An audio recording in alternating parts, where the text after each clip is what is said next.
His criminal record grew long and serious. Arrests piled up over the years, charges tied to the underworld he'd fully immersed himself in. Robbery, weapons, and worse. He spent real years behind bars, and by his own account, he lived through more than enough to understand exactly how quickly that life could destroy a person completely. He was injured, he was locked up, he was surrounded by hard men in a system that rarely if ever gives anyone a second chance. Every year inside pushed him deeper into a world with almost no way back out. And yet, somewhere inside that prison, something completely unexpected happened.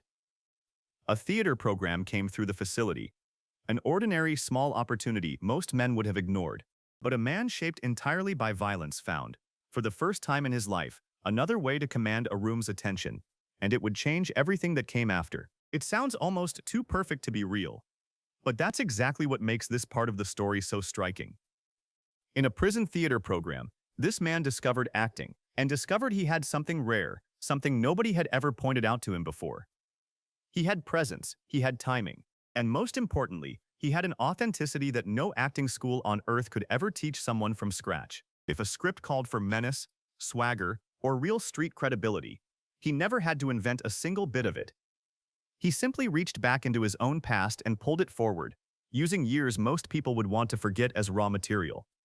That program didn't just give him a hobby to pass the time. It gave him an entirely new direction for the rest of his life.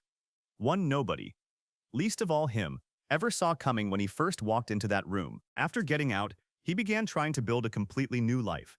This time in acting, a world about as far from prison as he could imagine. The transition wasn't glamorous. He wasn't instantly famous, and nobody handed him a career. He worked small roles for years, mostly playing criminals, enforcers, neighborhood guys, mob-connected characters.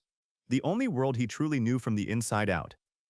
But directors kept noticing something rare in him. He didn't just look the part the way other actors might, memorizing a walk or a scowl. He made every single scene feel completely lived in. Because for him, it wasn't imagination, it was memory. All through the 1970s, the 80s, and into the 90s, he slowly carved out a lane for himself in film and television.